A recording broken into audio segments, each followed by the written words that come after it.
Melanjutkan cerita Martial Peak, di mana Yang Kai bertarung dengan murid junior Zhao Dingjun dan hasil akhirnya Yang Kai kalah. Dalam catatan Pavilion High Heaven, Yang Kai sudah kalah sebanyak 147 kali berturut-turut. Saat Yang Kai tersadar, dia sudah berada di bawah pohon, itu membingungkannya. Yang Kai bergumam, "Ini aneh, apa ada orang baik yang membawaku ke bawah pohon? Ini tidak pernah terjadi sebelumnya." Yang Kai menoleh ke bawah. Dia melihat bekas seretan di tanah. Itu membuat Yang Kai terkejut. Dia merasa sedih. Ternyata aku diseret. Dan saat aku diseret, posisi punggung yang terdapat luka berdarah berada di bawah. Itu membekas di tanah. Yang Kai mengeluh dengan kejadian tersebut. Kalau bisa memilih, lebih baik Yang Kai tidak dipindahkan ke bawah pohon. Yang Kai berkata, "Sekarang lukaku semakin parah." Saat dia mengeluh, Yang Kai tidak sadar kalau dia memegang sebuah botol. Setelah melihat botol itu, Yang Kai menyadari kalau itu adalah botol krim pembekuan darah. Obat tersebut harganya 10 koin kontribusi. Di Pavilion High Heaven, Yang Kai bahkan tidak mampu mendapatkannya. Dengan mengepel lantai selama sebulan, mencium aroma pada botol, aroma itu sangat wangi. Yang Kai berpikir, apakah aroma itu adalah aroma obat? Kemudian Yang Kai menyimpan botol itu di dalam pakaiannya. Dalam hati dia bergumam, meskipun aku tidak tahu siapa yang menolongku, aku Yang Kai takkan pernah melupakan ini. Dan akan membalasnya nanti. Yang Kai kembali mengambil sapunya. Dia kembali ke rumah, melepas pakaian seragam murid, sekujur tubuhnya penuh dengan luka-luka. Dia membersihkan luka pada tubuhnya dengan lap. Setelah itu mengambil botol obat krim pembeku darah. Perlahan, Yang Kai membuka botol, kemudian menatapnya lama. Mengambil sedikit krim tersebut, dan mencampurnya dengan air, mengoleskannya pada bagian tubuh yang terluka. Yang Kai bergumam, krim pembeku darah ini berguna untuk menyembuhkan luka fisik, tapi kalau aku mencairkannya seperti ini, efeknya akan lebih berkhasiat. Obat ini sangat sulit didapat, aku tidak punya pilihan lain, selain menggunakannya secara hati-hati seperti ini. Setelah mengobati luka-lukanya, Yang Kai berbaring di tempat tidur. Dia mulai tidur, sesuatu di bawah kepalanya bersinar. Saat tidur, Yang Kai mengeluarkan banyak keringat. Sesaat kemudian, keadaannya kembali normal. Saat Yang Kai tidur, dia bermimpi kalau dia sedang berkelahi dengan lawannya. Itu menyebabkan Yang Kai kembali mengeluarkan keringat. Lawan Yang Kai dalam mimpi berteriak, "Ah, si bodoh ini, kenapa dia tidak menyerah?" Dalam mimpi Yang Kai terus menyerang musuhnya. Sambil memukul, Yang Kai berkata, "Terima ini Zhao Dingjun." Di sisi Zhao Dingjun, dia sangat terkejut melihat perkembangan Yang Kai. Akhirnya, Zhao Dingjun dikalahkan oleh Yang Kai. Yang Kai sangat senang. Dia tertawa dan bergumam, "Aku bahkan bisa mengalahkan dirimu. Sekarang di dunia ini, tidak ada lagi yang aku takutkan." Yang Kai tersenyum, keluar dari alam mimpinya. Yang Kai masih tersenyum. Di bawah kepalanya, bantal berwarna hitam yang digunakan untuk bantal kepala, terus bersinar. Dari bantal itu, keluar cahaya berwarna hitam. Cahaya itu bergerak, dan melesat memasuki dahi Yang Kai. Yang Kai sangat kesakitan. Sesaat kemudian, dia membuka matanya, terkejut dan terbangun. Setelah menenangkan diri, Yang Kai pikir, "Sialan, aku ketakutan karena mimpi, ini sangat bodoh." Yang Kai menghembuskan nafas, dan terkejut, "Apa aku tidur selama 2 jam?" Karena sudah terbangun, Yang Kai merapikan selimut pada tempat tidurnya. Dia menatap sesuatu, kemudian mengambil benda yang dia gunakan untuk bantal kepala saat dia tidur. Yang Kai bergumam, "Kenapa batu ini kelihatannya aneh? Ini terasa berbeda, seakan-akan sekarang warnanya lebih cerah." Yang Kai menatap benda tersebut, benda itu bergetar dan juga bersinar.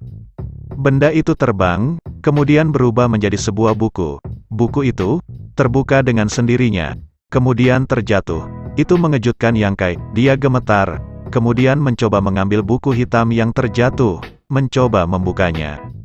Melihat-lihat isi dari buku itu, akan tetapi buku itu kosong. Yang Kai juga mencoba menyobeknya. Akan tetapi, buku hitam itu tidak bisa disobek. Yang Kai berpikir, "Aku menemukan batu hitam ini saat berburu di gunung. Aku tidak pernah menyangka kalau batu ini adalah sebuah buku. Tapi apa gunanya buku tanpa tulisan ini?" Yang Kai terus memperhatikan buku hitam secara mendetail. Sesaat, Yang Kai terkejut. Dalam buku itu muncul tulisan, "Darah telah terkutip, keturunan tubuh emas, bukan sebuah keajaiban, tapi sebuah keabadian keemasan." Yang Kai, yang tidak memahami itu buru-buru menutup buku hitam tersebut. Dia bergumam, "Kata-kata ini, ada aura yang menakutkan dalam kata-kata ini." Yang Kai berkeringat setelah membaca kata-kata tersebut. Tapi dia masih penasaran, kemudian kembali membuka buku hitam, membaca isi dalam buku. Di sana tertulis, "Darah terkutip, keturunan tubuh emas, bukan sebuah keajaiban, tapi sebuah keabadian keemasan." Tubuh keemasan yang membanggakan, menguasai pedang, semangat yang gigih, akankah diturunkan? Yang Kai mencoba memahami maksud dari perkataan itu. Dia berpikir, semangat yang gigih akankah diturunkan? Batu hitam ini berubah menjadi buku. Apa ada kaitannya dengan mimpiku tadi? Setelah berpikir, Yang Kai menggigit ibu jarinya sampai mengeluarkan darah. Dia berkata, "Darah telah dikutip, keturunan tubuh emas, baiklah, ayo dicoba." Yang Kai meneteskan darahnya pada buku hitam tersebut. Tetesan darah Yang Kai membuat buku hitam tersebut bereaksi. Darah Yang Kai berputar-putar di atas buku tersebut. Kemudian, dari buku itu memancarkan cahaya keemasan. Darah telah terkutip, keturunan tubuh emas. Yang Kai terus memikirkan kata-kata tersebut. Cahaya keemasan semakin kuat, lama-kelamaan, itu semakin membesar. Dari dalam cahaya, muncul sebuah tengkorak emas. Yang Kai sangat terkejut dengan kejadian itu. Terus menatap tengkorak emas, dia berpikir, apa tengkorak ini mengejekku? Yang Kai menjadi kesal. Dia mencoba menggapai tengkorak emas, sambil berpikir, berani sekali, tulang belulang biasa sesombong ini. Akhirnya, Yang Kai berhasil menggapai kepala tengkorak tersebut. Saat memegang kepala tengkorak itu bergerak, bergegas mendekat ke tubuh Yang Kai. Kemudian, secara perlahan tengkorak itu masuk ke dalam tubuh Yang Kai. Hal itu mengejutkannya. Sesaat, Yang Kai terjatuh. Getaran yang sangat kuat dialami oleh Yang Kai. Dalam tubuhnya, terlihat tengkorak dalam tubuh Yang Kai. Dia terus mengerang kesakitan. Tengkorak dalam tubuh Yang Kai perlahan-lahan mulai retak, itu menunjukkan tanda-tanda kehancuran.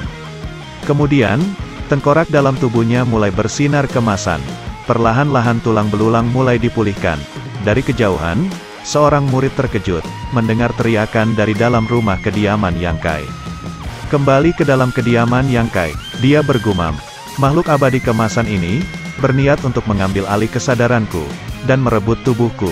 Yang Kai masih terus merasakan sakit yang luar biasa, dan mencoba menahan rasa sakit itu.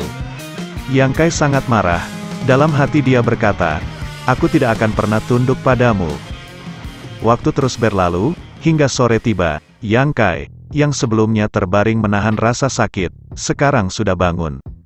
Dia memegang kepalanya, kemudian berkata, "Apa yang sebenarnya terjadi? Buku hitam apa itu?" Yang Kai merasakan sesuatu yang berbeda. Dia tertegun. "Tubuhku tidak sakit lagi. Tubuhku, rasanya jauh lebih kuat daripada sebelumnya. Apa tubuhku diperkuat? Bahkan, luka-lukaku menghilang." Yang Kai masih mengamati keadaan tubuhnya. Dia kembali berpikir, "Aku masih berada di body temperate tahap 3. Seharusnya tidak ada perubahan drastis." Yang Kai mengingat sesuatu, dan melirik ke sekelilingnya. Dia mencari buku hitam yang sebelumnya.